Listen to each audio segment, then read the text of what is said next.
السلام علیکم ناظرین، میں ہوں ڈاکٹر یامین قریشی اور آپ دیکھ رہے ہیں care news T V. Care news T V ہمیشہ کیئر کرتا ہے ان لوگوں کی جو انسانیت کی، ہیومینٹی کی کیئر کرتے ہیں۔ ایسی ہی انسان اور ہیومینٹی کی خدمت کرنے والی ایک شخصیت میرے درمیان موجود ہے۔ اسے آپ جانی پہچانی شخصیت، کسی تعارف کی محتاج نہیں، وہ یقیناً ایک ہیومینٹیرین ہے اور ان کا تعلق سماجی رہنما اور سوشل ایکٹیوسٹ ہے، اور ہیومن رائٹس کے لیے خدمات ان کی بلا شبہ کسی شک کی محتاج نہیں ہے۔ جناب مبین ہاشمی صاحب میرے درمیان موجود ہیں۔ مبین ہاشمی صاحب سے ملک کی معیشت اور اقتصادیات کے حوالے سے آج ہم نے گفتگو کرنے کے لیے ان کے آفس میں ہم تشریف لائے ہیں۔ ملک پاکستان کی جو موجودہ صورتحال ہے اس حوالے سے ہم جانیں گے، کیونکہ لوڈ شیڈنگ بھی ہے اور بہت سارے مسئلے مسائل ہوئے ہیں۔ جب سے یہ امپورٹڈ گورنمنٹ آئی ہے تو اس امپورٹڈ گورنمنٹ نے کیا صنعتوں کو کوئی ریلیف دیا ہے؟ صنعتوں کے حوالے سے اور اسپیشلی کراچی کی صنعتوں کے حوالے سے مبین ہاشمی صاحب کی بہت زیادہ ایکسپرٹیز ہے، تو ہم ان سے جانیں گے کیا حکومت نے کوئی ان کو مراد دی ہے صنعتوں کے حوالے سے۔ تو چلتے ہیں مبین ہاشمی صاحب کی جانب اور ان سے جانتے ہیں کہ جی صنعتوں پہ کیا مراد دی ہوئی ہے اور کیا معاملات چل رہے ہیں صنعتوں کے۔ جی آپ کا بہت شکریہ، کہتے ہیں بہت شکریہ کہ آپ لوگوں نے ایک بار پھر جو ہے بہت حساس موضوع پر بات کرنے کا موقع دیا۔ نوازش بات کے آغاز میں آپ نے کہا کہ امپورٹڈ گورنمنٹ اور گورنمنٹ نے کیا مراد دی ہے پاکستان کو، بالخصوص شہر پائے کو، تو میں اتنا کہوں گا کہ بالکل جس طریقے سے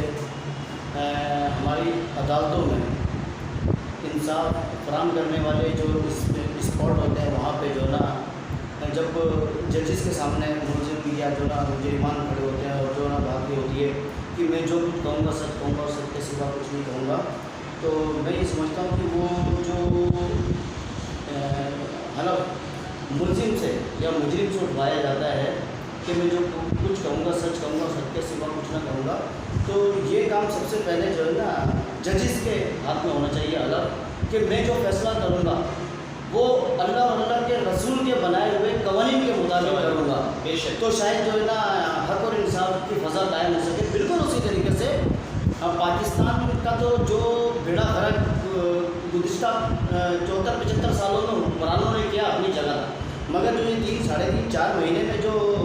ماحول بنا ہے، اللہ معاف کرے، اس کو دیکھ کے تو بڑا جو نا ڈر لگ رہا ہے کہ آنے والے 2 4 5 6 مہینے میں پاکستان کا ہوگا کیا۔ اچھا، بے روزگاری جو ہے اس گورنمنٹ کے آنے کے بعد میں آپ کو بتاؤں کہ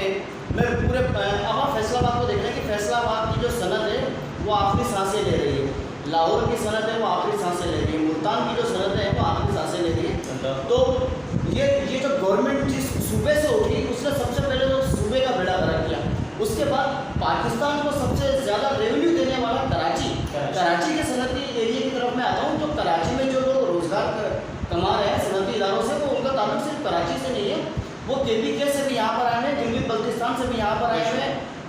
پورے انٹیریئر سندھ سے یہاں پر لوگ آئے ہیں، بلوچستان سے لوگ یہاں پر آئے ہیں۔ پاکستان کا ایسا کوئی ہونا منی پاکستان کہ جو نا منی پاکستان یہ جو نا بنا ہوا ہے، یہاں پہ آ کے لوگ جو نا روزگار کر رہے ہیں، حاصل کر رہے ہیں، مگر گزشتہ 3 سے 3.5 4 مہینے سے پہلے جو ستیہ ناس اس امپورٹڈ گورنمنٹ نے سندھ کا، کراچی کا اور پورے پاکستان کا کیا، اس کی مثال پاکستان کی تاریخ میں نہیں ملتی۔ کراچی وہ ایریا ہے کہ پوری دنیا میں جتنے بڑے برانڈ استعمال ہوتے ہیں، وہ گارمنٹ کے حوالے سے ہوں، ٹاول کے حوالے سے ہوں گارمنٹ کے حوالے سے ہوں، ٹاول کے حوالے سے ہوں، یا جو ہے نا ٹیکسٹائل کے حوالے سے ہوں، کراچی پرووائڈ کرتا ہے۔ کراچی میں جو ہے کراچی اس کے لیے کام کرتا ہے، کراچی میں بڑے بڑے برانڈ بن رہے ہوتے ہیں، سارے معاملات ہوتے ہیں، اور گارمنٹ کی جو سب سے بڑی صنعتیں ہیں پورے پاکستان میں، شاید میں سمجھتا ہوں لاہور کے بعد کراچی میں ہے۔ اچھا، ابھی جو بڑے بڑے برانڈ بنانے والی گارمنٹ کمپنیاں کراچی میں ہیں،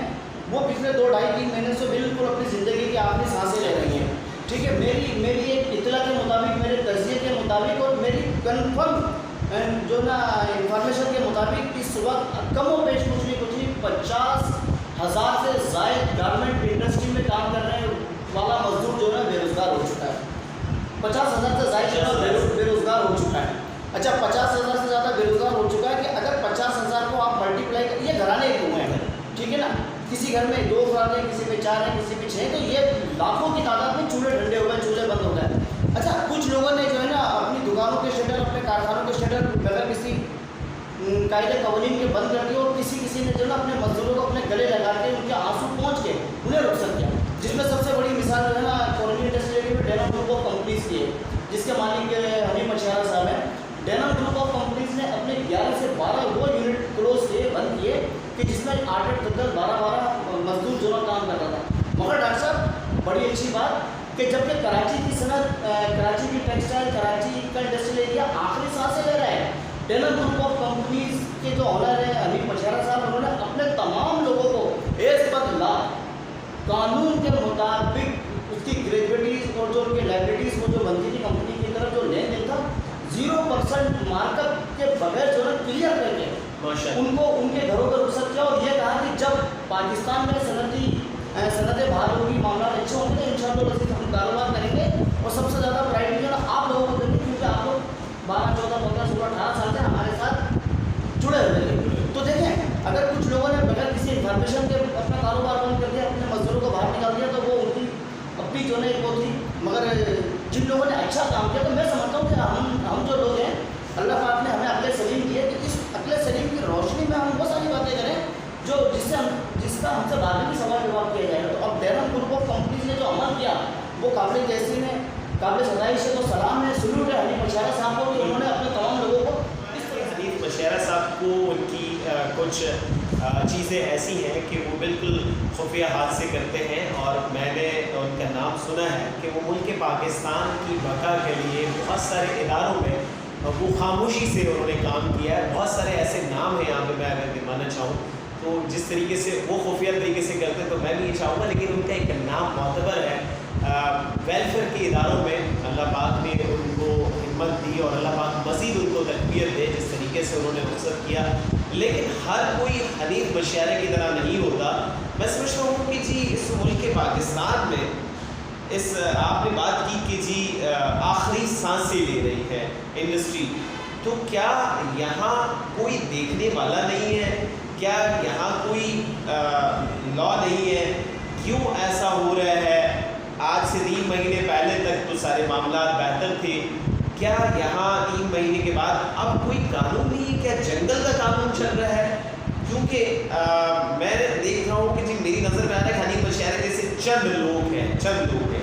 और दूसरी ये तरफ मुझे ये लग रहा है कि जंगल का कानून है। क्या कहेंगे इस कानून के हवाले से? कोई कानून साजी नहीं है यहाँ पे, और कानून पे अमल दरामद नहीं हो रहा है। जैसे कि आपने बात की अदालतों की, तो मुझे तो यही नज़र आ रहा है कि जी ये कानून जंगल का। आपने वजह फरमाया कि वाकई कानून जंगल का है, और मैं ये कहता हूँ कि जंगल लोग उर्फा में कहते हैं कि यहाँ जंगल का कानून है। मैं भी ये कह रहा हूँ कि यहाँ जंगल का कानून है, मगर जंगल में भी एक कानून होता है।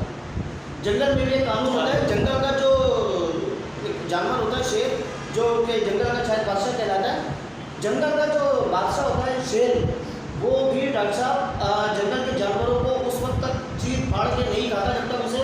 भूख ना लगी, उसका पेट खाली ना हो। ना जाने किन मकसद दरिंदे, किन भेड़िए नुमा शेर हम पर मुसल्लत हो गए हैं कि जिनके पेट की आग नहीं बुझ रही है, जिनकी पेट की जो ना भूख नहीं खत्म हो रही है, और वो जो ना हर इंसान को चीर फाड़ के जो ना खा रहे हैं। तो जंगल में भी एक कानून होता है, मगर हम तो उससे फरमाया कि जंगल में भी एक कानून होता है, लेकिन यहाँ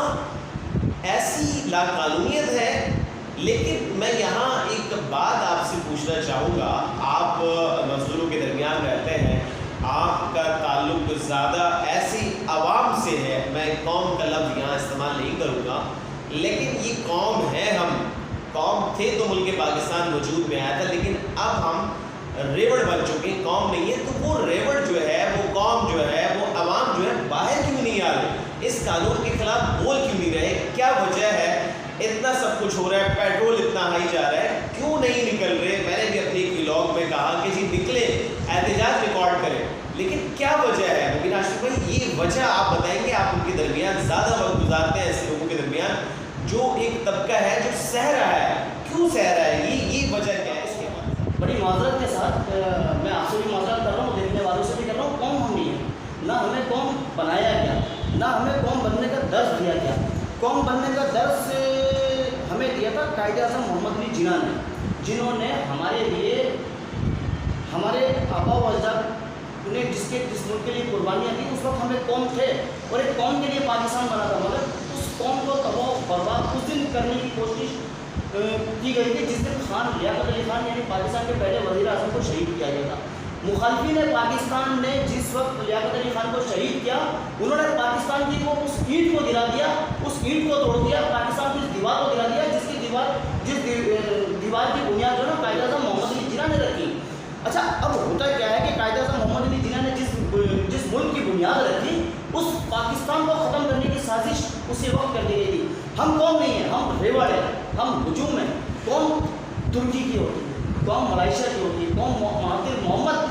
ने जिसकी तरबियत की उसकी होती है, तैयब पुर्तगाल जिसकी जो ना तरबियत कर रहे थे कौम को होती है। हम अभी तक एक रेवड़ है, रश है, हम हुजूम है। जिस रोज़ हम कौम बन गए, जिस रोज़ हम कौम बन गए, उस रोज़ इस मुल्क की हालत वो होगी कि एक वो दरिंदा सिफत इंसान पाकिस्तान की सियासत में बैठा है जो गुज़िश्ता 30-35-40 सालों से 2 सीटें लेने के बाद अपने खाने पीने की बात करता है कि मुझे 2 सीटों पे वजारतें कितनी दोगे। कभी वो तेल की बात करता है, कभी वो डीजल की बात करता है, कभी वो पेट्रोल की बात करता है, अपना परमानेंट अपना जो है वो अपनी एनओसी लेता है, अपने कारोबार की एनओसी लेता है, अपनी ज़बान बोलने वालों को जंगलों से निकाल के, पहाड़ों से निकाल के कराची शहर में लाके आबाद करके उन्हें जो है जगह दे देता है कि आप कारोबार करो, हमारे सरों पर मुसल्लत होकर। जब पेट्रोल 150 रुपये लीटर था तो वो इस्लामाबाद में महंगाई मार्च करता था, आज 250 से ऊपर है। उस मैं दूसरा जुमला तो नहीं कहूँगा, लोग सुन रहे, उस शरीफ इंसान को, उस शरीफुल लफ्ज़ इंसान के कान पे जू नहीं रह रही कि आज तो निकले महंगाई मार्च करने के लिए, मगर वो खामोश बैठा हुआ है। बिल्कुल उसी तरह के ये पॉलिटिशियन जिन लोगों ने जो है ना पाकिस्तान के अवाम का सत्यानाश करके रखा है, जिस रोज़ डॉक्टर साहब इन हुक्मरानों के और इन सियासतदानों के घरों में पाकिस्तान की अवाम अंधेरा कर देगी, उस रोज़ पाकिस्तान के हर घर में फरमाया कि जी निकलना होगा, कौम को कुछ करना होगा, क्योंकि ये जिन्ना का पाकिस्तान नहीं है। अल्लामा इकबाल ने जो ख्वाब देखा था और जिन्ना ने उस ख्वाब की ताबीर की थी, लियाकत अली खान साहब ने उस ख्वाब की ताबीर में जिन्ना का हाथ बटाया था, क्योंकि वो पाकिस्तान नहीं है। क्या कहते हैं मुबीन हाशमी भाई इस पाकिस्तान और उस पाकिस्तान के हवाले से जो जिन्ना ने देखा था कराची में, जो मकबरा हम रोज़ देखते हैं जहाँ से गुज़रते हैं, तो क्या मेरे कायद को तकलीफ़ नहीं होती होगी? क्या ये मुझे तो लगता है कि ये पाकिस्तान नहीं, ये ज़िंदा लोगों का एक कब्रिस्तान है। किसी बड़े सियासतदान, बाहर के एक सियासतदान ने भी कहा था कि ये सिर्फ कब्रिस्तान है, क्योंकि यहाँ सिर्फ लोग सियासतदान जो है मुर्दे दफनाते हैं और सब चीज़ें बाहर भी इस्तेमाल करते हैं, बाहर जाते हैं। तो आप क्या कहेंगे जिन्ना के पाकिस्तान और आज के पास? 1947 में पाकिस्तान बनाया था और मैंने आपसे ये कहा कि जिस रोज़ खान लियाकत अली खान को शहीद किया गया, पाकिस्तान को तोड़ने की साजिश उस वक्त से जारी और सारी है। इस पाकिस्तान को चलाने वाली ज़ात मैं समझता हूँ वो है कि जिस ज़ात का हम करना पड़ते हैं और जिस पर हमारा यकीन कामिल है कि जब हम रोज़े महशर पुल सिरात से गुजरेंगे तो वो हाथ बढ़ाएंगे और इंशाअल्लाह हमें जो है ना वो उस पुल सिरात से चलने में जो है ना हमारी जो है ना मदद फरमाएंगे। शायद वो ज़ात है जो पाकिस्तान चला रही है, मगर पाकिस्तान इस वक्त इन हुक्मरानों के और सियासतदानों के काले करतूतों की वजह से ज़िंदा इंसानों का कब्रिस्तान है। और मैं समझता हूँ कि हम वाकई कब्रिस्तान के शहरी कब्रिस्तान में रह रहे हैं। और दूसरी बात ये कि वो लोग अभी दरमियान में आपने बात की थी कि कराची के वो पॉलिटिशियन, कराची की वो सियासी जमातें क्यों नहीं बोल रही कराची के हवाले से, तो मैं ये कहूँगा कि कराची में तो हम पर मकसद वो लोग मुसल्लत किए गए 30-32-35 साल पहले कि जिन्होंने हमारे जज्बात से भी खेला, हमारे एहसास से भी खेला। और बुशरा ज़ेदी का एक हादसा होता है कराची में, ड्राइवर का ताल्लुक कश्मीर से था, मगर उस वक्त लोगों को एक बड़ा गलत रास्ता दिया गया, इस एक्सीडेंट को बड़ा गलत रंग दिया गया कि जो वो शायद पख्तून था और पख्तूनों से हमें दस्तों गिरेबान करा दिया गया। उसके बाद पाकिस्तान में जितनी ज़बानें बोलने वाले हैं उन तमाम लोगों से गाहे बगाहे हमें दस्ते गिरेबान करा दिया कि हम एक एरिए से दूसरे एरिए, दूसरे एरिए से तीसरे एरिए तक जो मूव नहीं कर सकते थे। अब हाल ये है कि वही ऑर्गेनाइजेशन, वही तंजीम, वही सियासी जमात गुज़िश्ता 32 से 35 सालों से इख्तिलाफ में बैठी हो। कभी 34 सीटें ले गए, कभी 36 सीटें ले गए, कभी 28 सीटें ले गए, कभी وہ اپنی بالکل وہ اپنی اوقات میں ہیں کہ اب یہ 2 3 یا 4 ہیں، مگر وہ طبقہ ایسا ہے کہ ڈاکٹر صاحب اگر انہیں 2 سیٹیں ملیں اور اسرائیل یہ بولے یا فلسطین یہ بولے کہ 2 سیٹیں آپ کو دے رہے ہیں آ جاؤ، اور 2 سیٹوں پہ ان کا سوال کچھ اور نہیں ہوگا، یہ ہوگا کہ 2 سیٹوں پہ ہمیں وزارتیں کتنی دے رہے ہو. تو دیکھیں وہ لوگ جن لوگوں نے مثلا بانیان پاکستان کی اولادوں سے غداری کی، ان کی پیٹھوں پہ جو ہے چھرا بھونکا، اور آج جو پورا حال پاکستان کا ہے، جو پورے صوبے سندھ کا، وہی حال کراچی کا ہے، کوئی بولنے والا نہیں. آج ہم سن رہے ہیں ایک شخص اس میں سے اٹھتا ہے میری قوم، آج سب کو قوم نظر آ رہی ہے.